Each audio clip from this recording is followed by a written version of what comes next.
All right, here we are. Good. Yes, I told you to smile. Please smile for me, Nika. If anyone is watching us right now, or when people do, inevitably on tape delay, you can see I'm not alone. I am with noted author, business guru, all around cool chick, Nika Stewart. Hi, Nika.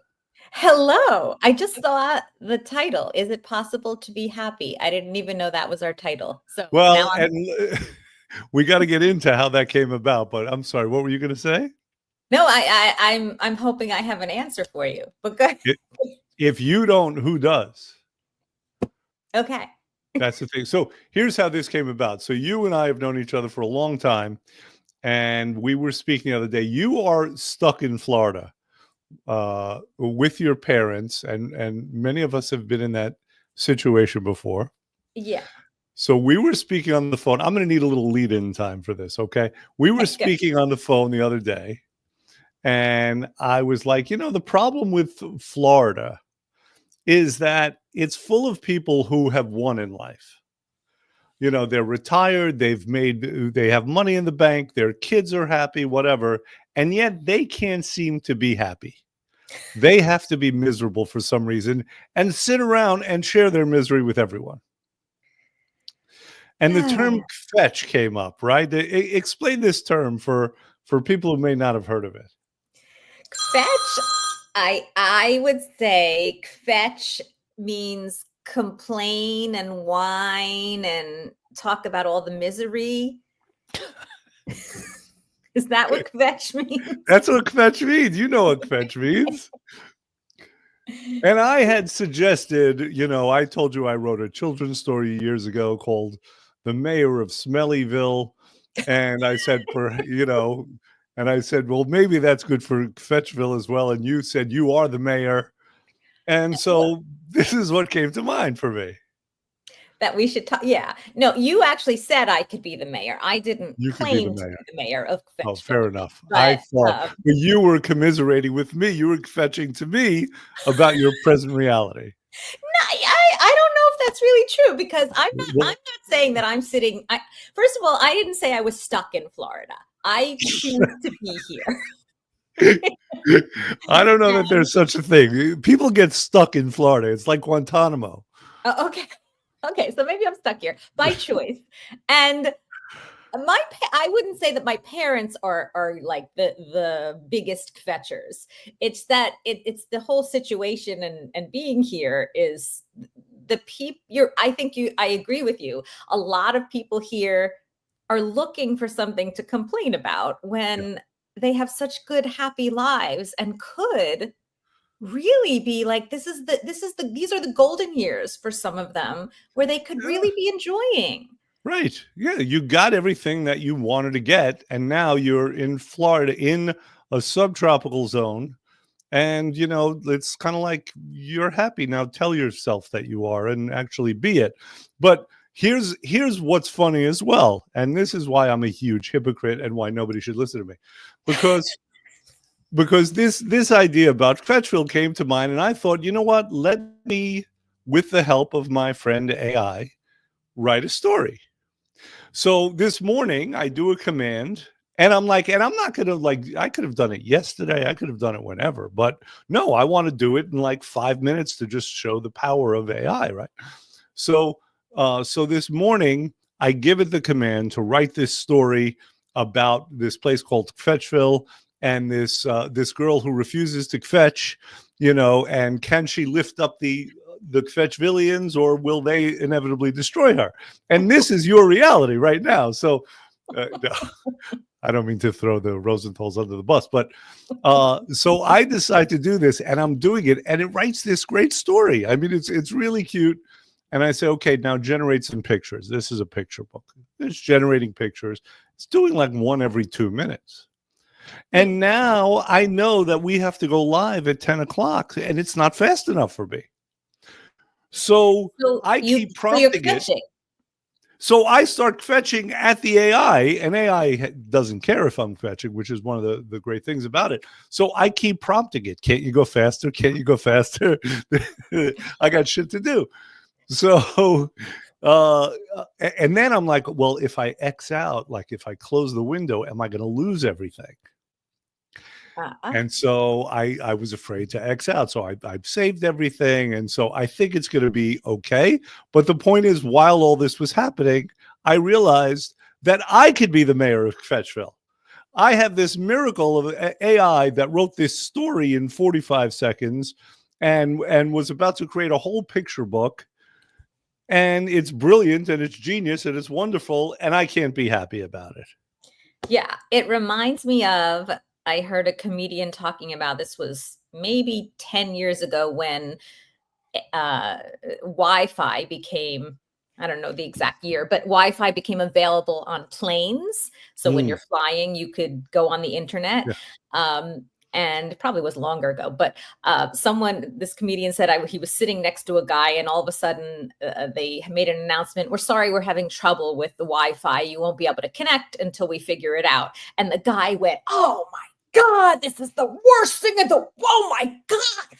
And the comedian's like, "First of all, you are sitting in a chair that is flying above everyone else and getting Yeah. you to your location really quick. This invention that just came out yesterday is having a glitch, and you're acting like you have every right to it, Right. when it's just, this gift is not coming to you as fast as you want, and you're complaining." Yeah, Uh, he's on a magic carpet, and he's mhm. going to grow cross country, a journey that prior to that took a year, Uh-huh. with horse and buggies, and you were getting attacked by Indians and uh, and getting all kinds of disease, and Yeah. and half the people were dying along the way, right? So for him, it's going to take him 5.5 hours, and he's bitching about the Wi-Fi.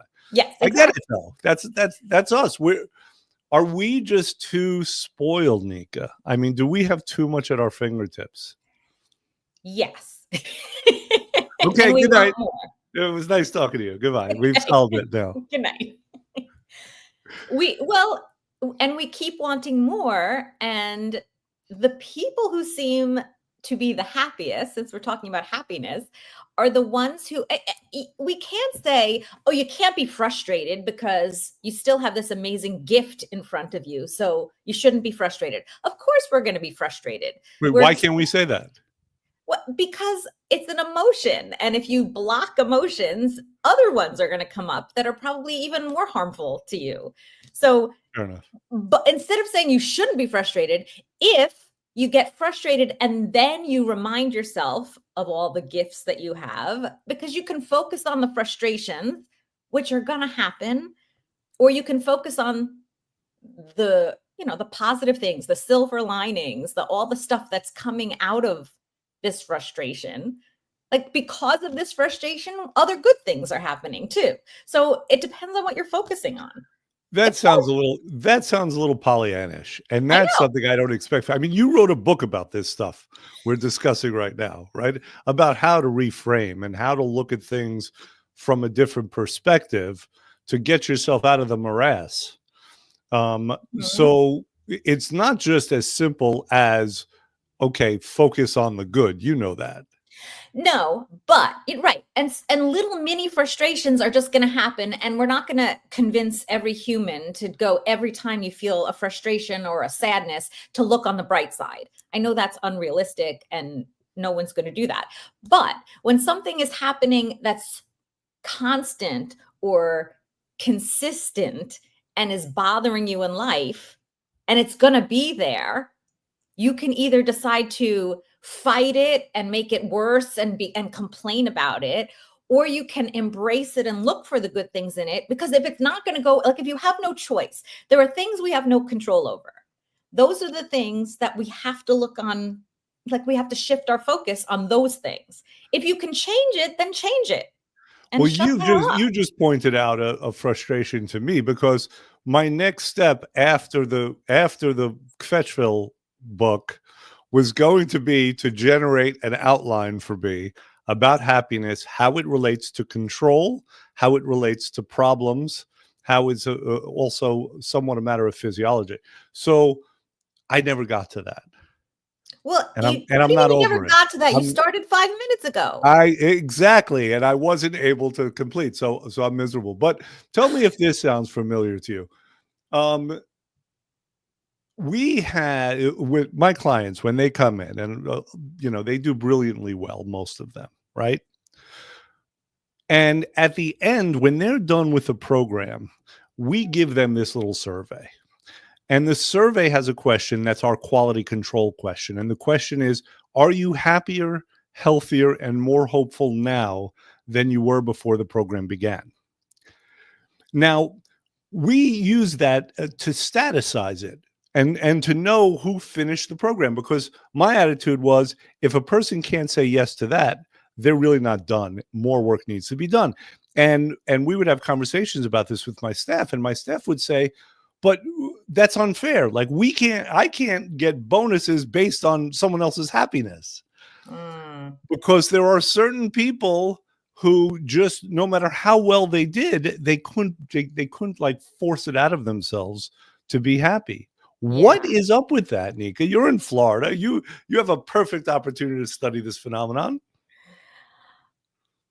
Poor Yeah. Florida, So what is it? throwing it under the We bus. what was that? You're throwing Florida under the bus. It's a whole state. Yeah. There's nothing, I mean, well, there's nothing wrong with Florida. There's nothing wrong with New Jersey. There's There's plenty wrong just with Florida. New Jersey's wonderful. um we the society seems to teach us to look for the negative. The news and school systems, it's always like looking for otherwise we have nothing to do. There's nothing to complain about. Like, how boring. People literally think that, and they don't realize that it's their choice, but everyone wants to blame everybody else. And so now that I'm saying all this, I think a lot of it has to do with taking responsibility. So if you are miserable and you take responsibility for it, then you can choose to not be miserable. But most people are saying it isn't my choice. It's because of the traffic. Outside Yeah, circumstances, right? always. It's everything Yeah. else. Um, and I know it's really hard. I'm certainly not someone who does this perfectly, but the more we take responsibility for our own feelings, because the feelings are our choice. I'm sorry to say they are absolutely our choice, It because they doesn't can't. always feel that way, right? It's one of these things No. that's a truth, but it's hard to execute upon. Yeah. But I mean, it comes from your thoughts. So you have a choice when a circumstance happens that has nothing, you cannot control the circumstance. I can't control that there's traffic down on I-95 and Biscayne Boulevard and all these. I mean, it shocks me here, by the way. Like, I get directions somewhere and it's 1.2 miles away. I'm like, oh, okay, I could walk there, but I'm going to take the car because it's a minute away. No, it's 27 minutes away. It's 1.1 miles and it takes 27 minutes to get there in a car here. It's that crowded where you are? Yeah, it's That just busy? Wow. Yeah. insane. But so I could just be miserable because the traffic is horrible and it's the traffic's fault. Not true. Or I know it's Pollyanna-ish, but there's nothing I can do about the traffic. So if I'm going to be in the car, that's my choice. I could get in the car and I could decide I'm going to listen to this podcast that I've been dying to listen to, and then be really grateful Be because, grateful for the traffic. yeah, because I got Otherwise, you to won't do be able something. to listen to the podcast. Yeah, or because I can't hear because the noise coming from the other room with my dad listening to the TV, I cannot concentrate. So I have to get in the car and go in traffic in order to listen to something. Right. So, I mean, it's a silly example, but the truth is we have control of our thoughts that lead to our feelings 100% of the time. But you brought up something else, though. You brought up, I mean, inadvertently maybe, but misery as sport, misery as a pastime, right? And we see that also. Like, are people at some level being purposely miserable because that's a game they're playing? Yeah, I And they don't think need they some know game? that. No, I I don't. know, but when we're talking about people, and granted, we're generalizing here, right? But when we're talking about retirees in Florida, we're talking about, again, people who've made it, they've won, right? They go to Florida, they don't have a game anymore. So they create little mini games. Hmm. Right? That's the problem, is that there's no game to play. There's no larger game. They've done it all. They're on the sidelines. And no one is giving them the kudos. Could be it too, because they're here and all of the accolades that they got for doing what they did, that's all gone as well. So not only the game, but the spoils of the game Yeah. and the So admiration, right? yeah, interesting. And you know what?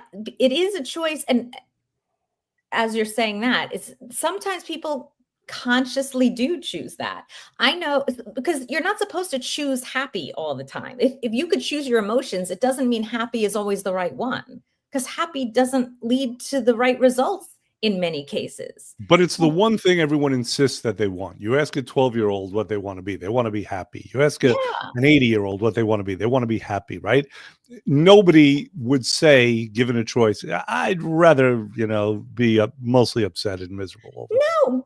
No, of course not. You would rather feel positive most of the time, Mhm. but we don't have a life like a vacation. You want to be happy 100% of the time when you're on vacation, which doesn't happen either. But you mostly want to be happy because you're just in this stage where you're supposed to just enjoy.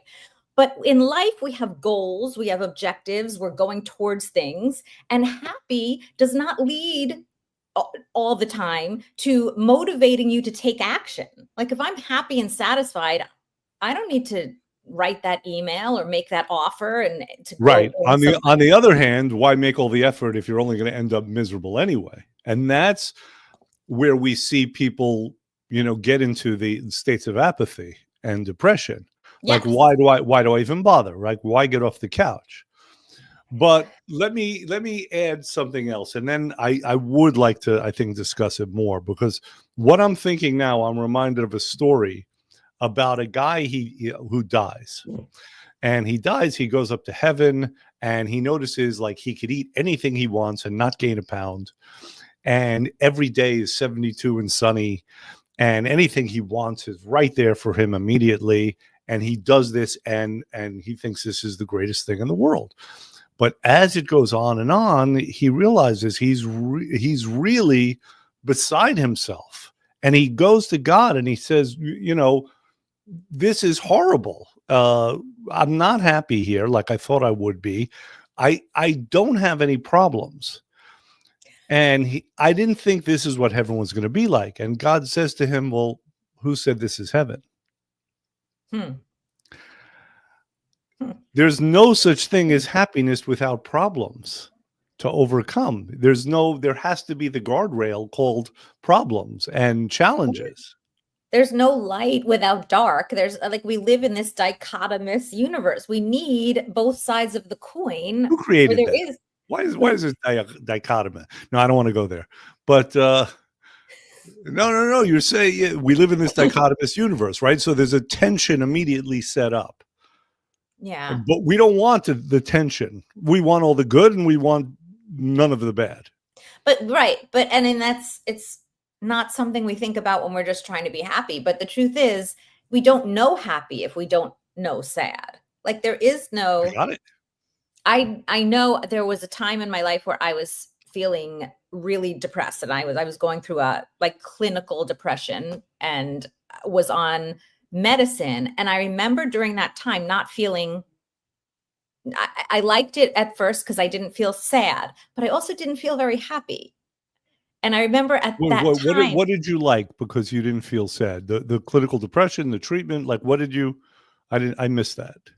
What did I like? Well, I took medicine to get rid of the sadness, but what I realized is it got rid of I didn't have low lows, but I also didn't have high highs. Yeah, it would just numbed you. It kept you at it made me, and I'm not against medicine. I believe in medicine if you have an issue, and but maybe perhaps that particular drug, what it reminded me of is that we don't want the pain, but without the lows, we don't have the highs. So we could stay somewhere in the middle, but then we don't enjoy the true goodness and amazingness that many people can enjoy. Right. So the people whose strategy is to suppress all of the pain all of the time, they're really doing themselves in. Yeah. And I'm one of those people. I know that. I try to suppress the big pain. So I probably don't enjoy the highs as much as other people because I try to get rid of the lows. But so I'm not someone you should be talking to. What do I know? Ooh, are we frozen?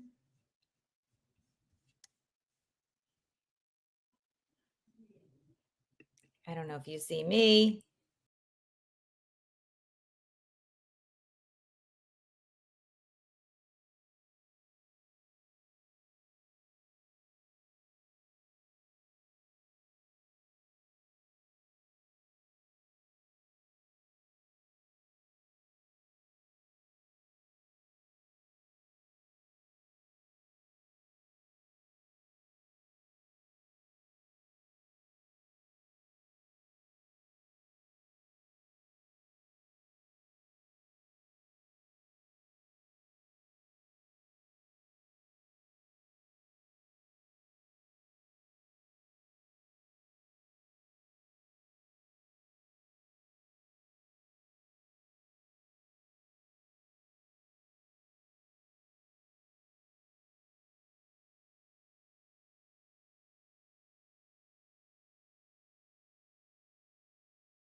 Are you? Oh, wait, are we still streaming? It looks like it. We are. Okay, we're back. Apparently. So that's the typical kind of Monday morning problems we expect, and the kind of thing to put us into a state Of anger and frustration. right. That's not a formula for happiness, unless it is, because now by comparison, we're going to be elated when something good happens. Like if we finish this stream and somebody gets something out of it. Yeah. And you know what? I think, and we were talking before about like stifling emotions and not feeling like you asked why we shouldn't not feel. I don't remember what the question was, but I know when we stifle, like this kind of thing can make you frustrated and angry. And you could say, I don't want to be angry. I'm going to stifle that because I shouldn't be angry because angry is not a good emotion. But there's no good or bad. They're emotions. And if you stifle your anger, that leads to lower emotions. If you release the anger, you can then move on to higher emotions. So I know stifling anger has been shown to lead to depression. I don't stifle anger when it comes to tech. I do it with people because tech, I'm not hurting anyone's feelings. So I can curse at it. I can, throw it. That's not a problem. But yes. Well, you can stifling anger when it comes to people. I think maybe you're saying you don't react to them in an angry way, but you could still feel your anger. Oh, certainly. Yeah. In fact, I often do. But I'm thinking of the Super Bowl last night and on this theme that we were talking about. Now, I don't know if you saw the game. No, but I was watching like vicariously through other people. Okay. It wasn't a good game. One team was much stronger than the other. But imagine a game where an NFL team is playing a bunch of 2-year-olds. Or imagine a game where there's no yard markers, there's no end zone, right? There's just an endless field. And are you getting the metaphor here? I mean, that would be a world without any problems, without any barriers. There's not a game if there's again, this theme, if there's not a challenge, if there's nothing to overcome. An NFL team would not have to overcome 2-year-olds. They would obviously just step on them on their way to the end zone, if there is an end zone, right? So, and this isn't me. This comes from various philosophers and writers, but an infinity of everything with no barriers is a formula for actual insanity and misery. And yet we all think we want that. And we think we want that. We think we want no encroachments on our freedom, on our liberty. We want no consequences. That's the world that we're mocking up in our heads and we're trying to live out. and then we would say, I want that because that's heaven. And we'd get there and God would say, why did you think this was heaven? And yet, even knowing this intellectually doesn't give us any power over it, because it's still what we want at some level. Where does that come from? Where do those ideals come from, Nika? They're not sane. But they are. I mean, No. it's not sane to want happiness. It's not sane to want a barrierless world where there are no problems, there is nothing to overcome, there are no guardrails. Okay. Well, we are brought up knowing there are good feelings and bad feelings. And why wouldn't we want Wait, I feel like you're condescending to me right now. Really? There are bad feelings and there are good feelings. I'm feeling like a 2-year-old. Our children, when we are parents and we're bringing up children, we are taught as children there are good and bad, and so you want all the good. When the truth is, if we were all brought up knowing that emotion is emotion and there's not good or bad, there are certain ones that are better and more effective and efficient for getting that things we want in life. That would be, I think, a healthier way to be raised, because then we don't have to think I'm so sad, it's bad that I have this feeling. No, it's just a feeling. Feelings are there shouldn't be judgment, I think, on feelings. That's what I wish. You're getting to something really profound here. But it gets into like an airy-fairy spiritual granola place. But only because we weren't raised that way. It's not airy-fairy. It's just different than we're used to. No. What's airy-fairy about it is that as beings, we should have reference points other than our feelings. But those are our reference points. Those are yard markers. They tell us where we are in relation to everything. It's what we rely on. Yeah. There's uncertainty about everything else, but there's not uncertainty about how you're feeling at the moment. And that informs most of the actions you take. Yeah. So I learned this from a coach, and I just think it's so brilliant. I can't take any credit for it, but I've used it in my life, and I think it's the best model that there is. And it's there are circumstances, are facts, are things that happen, events that happen that we have absolutely no control over. Right. So those are the things in our lives that happen that we can't change, but most of us try to change them. So it's like that. Is it a prayer? Lord, serenity prayer. Serenity, right. So to know what I can change and to accept what I cannot change. Yes.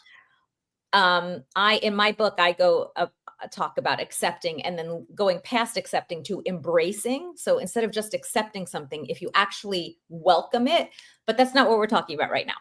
So we have these things that we can't change. Then we have thoughts about those things. Thoughts lead to emotions. Emotions lead to actions, and actions lead to results. Now, we have control over the thoughts, the feelings, the actions, the results. We have no control over the events, the circumstances, the facts. If we stop trying to change the thing we can't change and focus on the other 4 things, then we have more control in our lives. We have more freedom, because that's where we actually do have freedom, excuse me, and 100% control.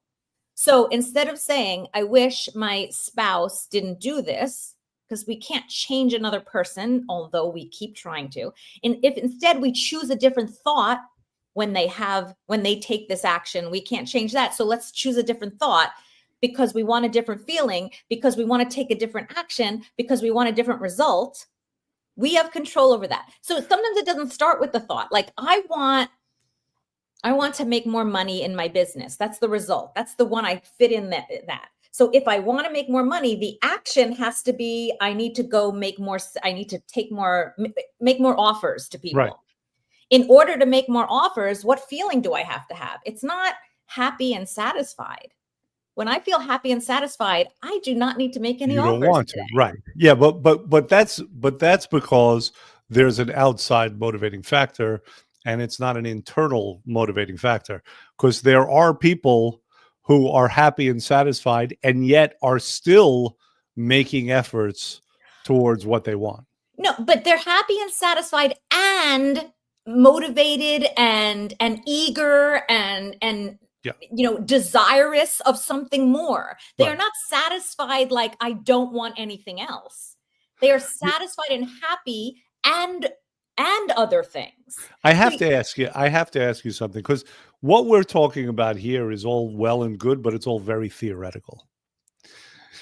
You are someone, I mean, it doesn't have to be, right? You can get to that level of mastery where you can play with that stuff, but you are someone who went through something very real. And let me just give a little background on this. I know experientially, I know from speaking to people, and it's just intuitively obvious that physiology has something to do with our moods, right? The way we physically feel has something to do with our moods. It's very hard to feel like crap, to be tired and exhausted, and to still be happy, if that's the feeling that a person wants to have.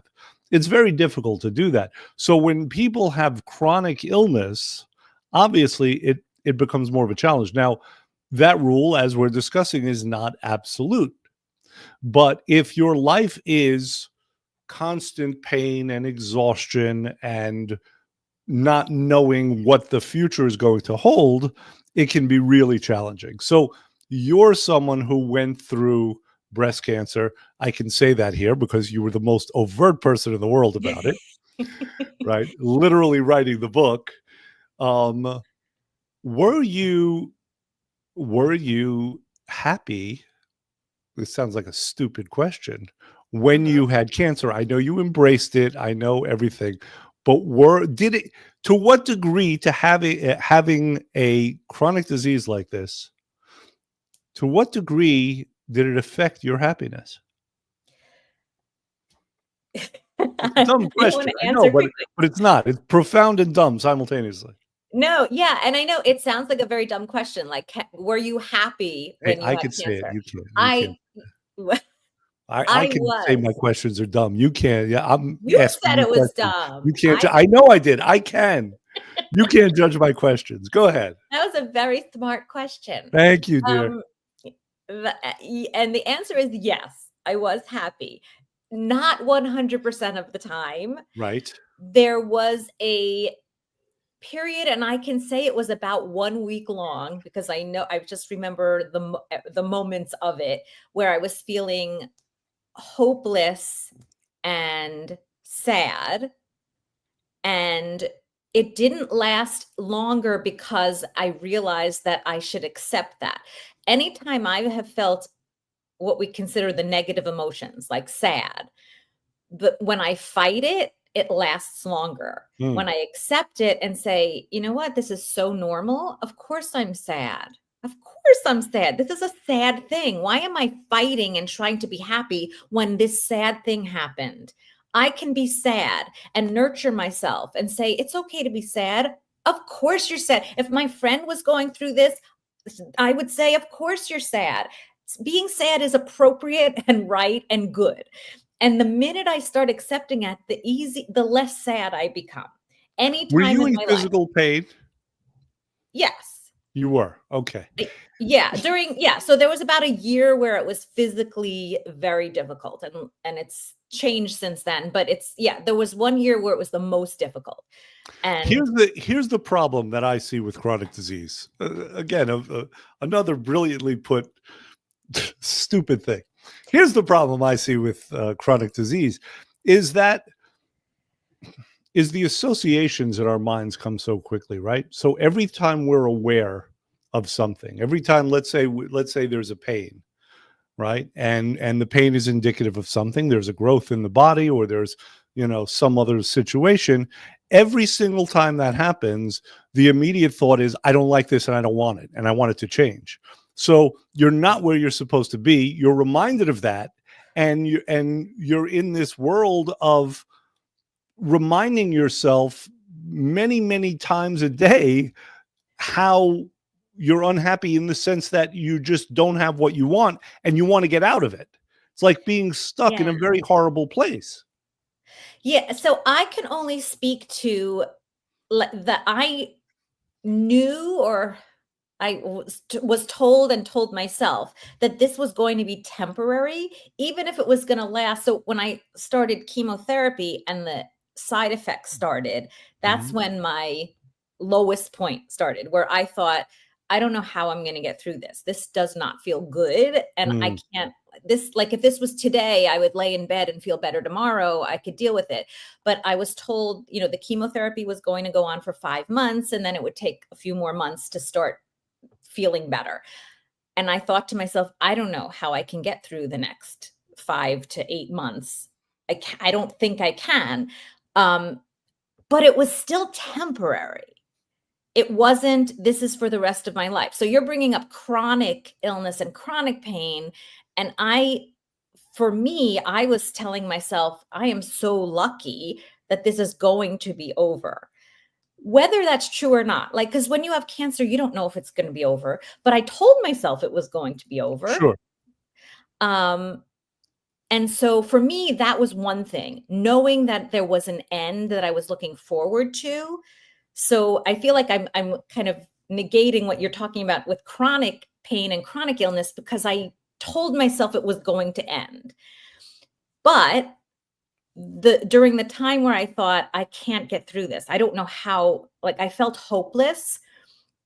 And someone had said to me, your only job for the next 5 to 8 months is to take care of yourself.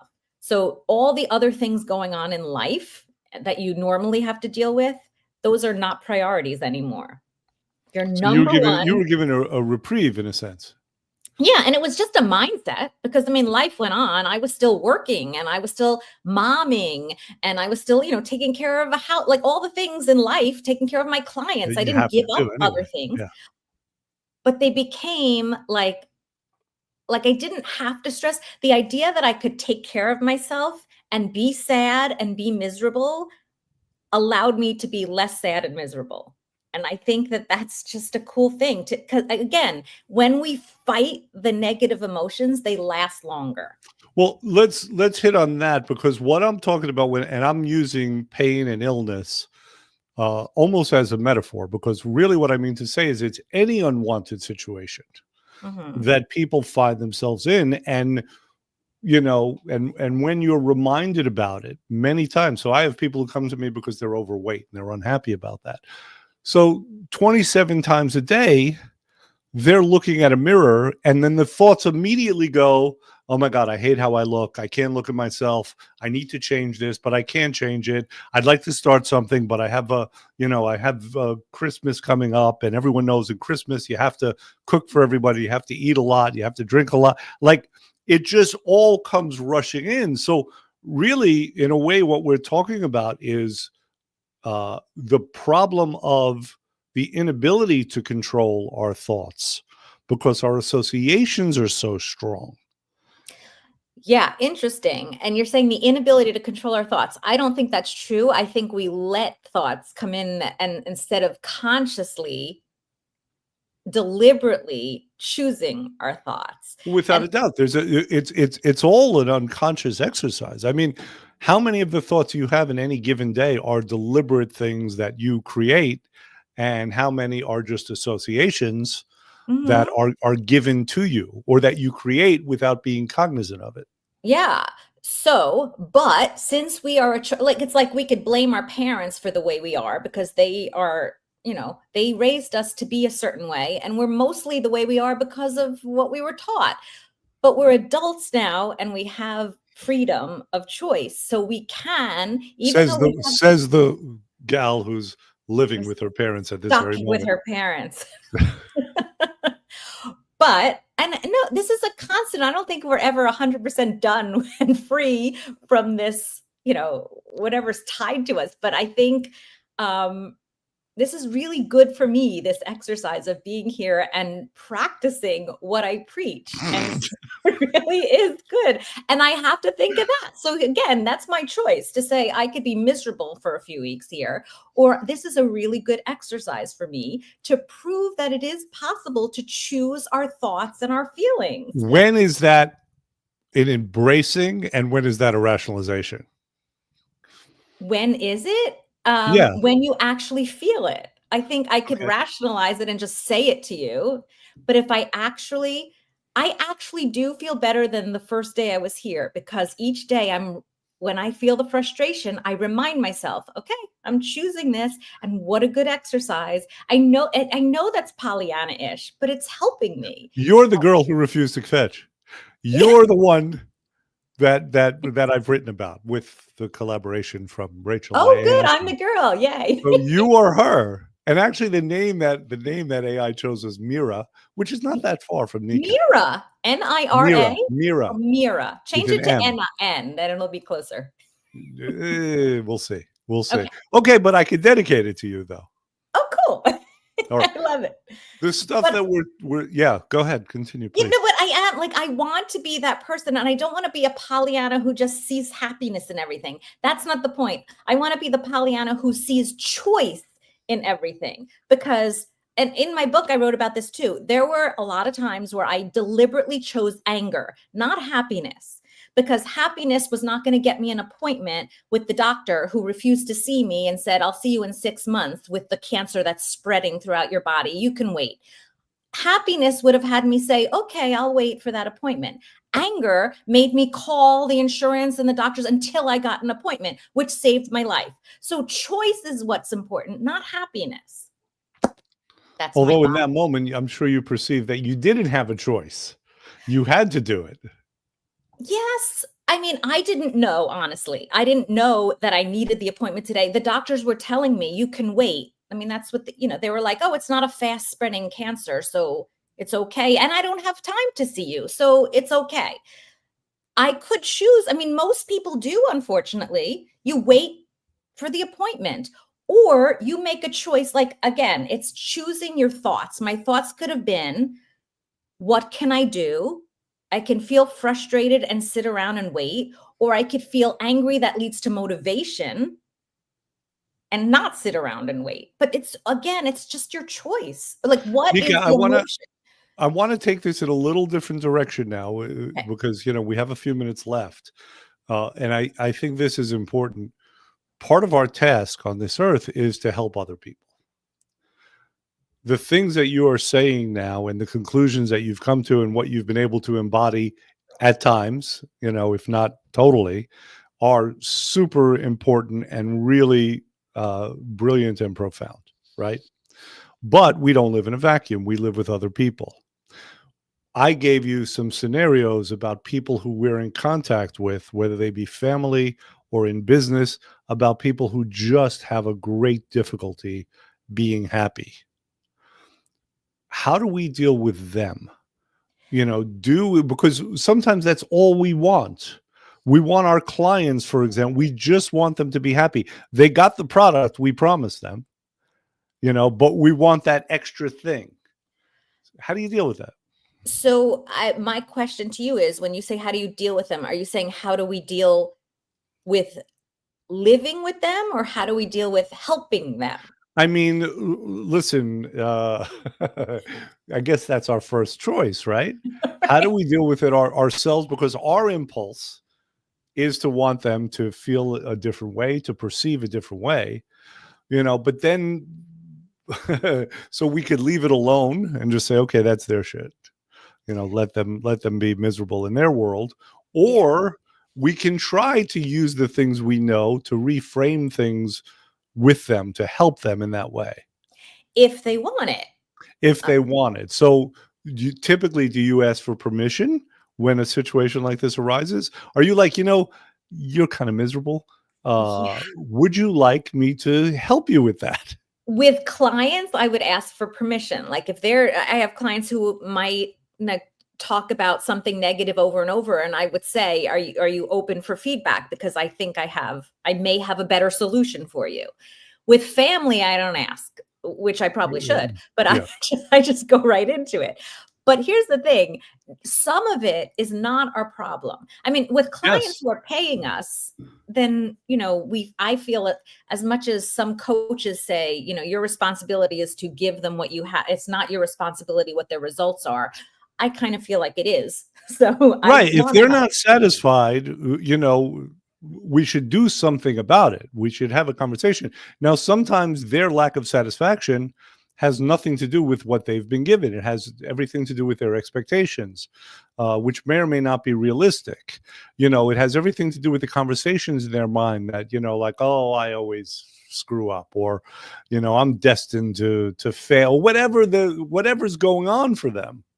So you Yeah. will actually confront them and say, hey, what's going on? And if the problem is an emotional, internal thought process problem with them, you will state that? I don't usually say, hey, this is an emotional mindset problem No. with you. Fair However, enough. it is brought up. Like let's say I have a client recently who put out a new program, and I think she had 5 people ended up signing up for it. And she said to me, I really wanted 10, and I said, well, this is a new program, and yay. So let's figure out why you got 5 and how we can double that next time. And Was let's that enough for celebrate her? what. But it did. If people are continually saying it's not enough, they're probably not my It's never clients. enough. It's never enough. Of course we want more, but we celebrated the 5. Right. And I wish I had your book here with me, because I read something from your book to the my wins. last Talking week. about wins. We have to. Yes, Right? we We have talked to about take the wins. wins. And I read what you wrote, and I said, and this is from a doctor, so you need to listen to me. And we talked about, like, we need to, so every week on our calls, we start by celebrating. Oh, you're What are we quoting celebrating? me to your clients. Yes. Okay, we're going to have to discuss some kind of a financial arrangement. Yes, we probably should. Yes. Yeah.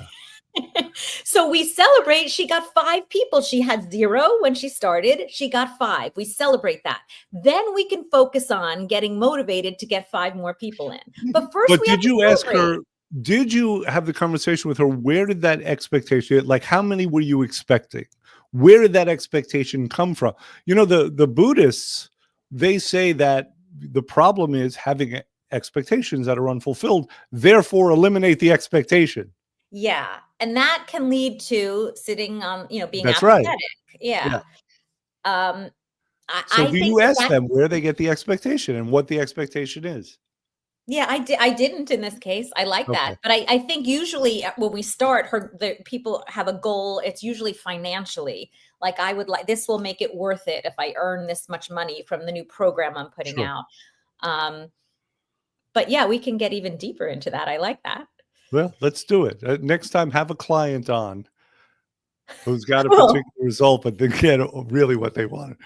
All right, cool. So I think this has been a useful conversation. I hope the people For watching, me. that's all that matters. I mean, Yes. this is basically self-therapy that we're doing here. So, It's true.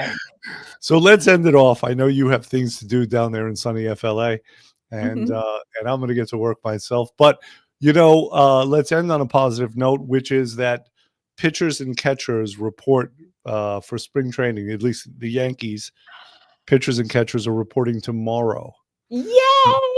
It's the If beginning that's of not a sign of spring. spring and hope, exactly. I don't know what That is. totally makes me happy. Not in Yeah. Florida, it doesn't matter, but in New Jersey, spring training is a good sign. Yeah, Florida every day is spring except when there are hurricanes. So so that's going to be it for now. Thank you again for coming on, and we're going to do this more. Okay, I love it. All Thank right. you. Bye.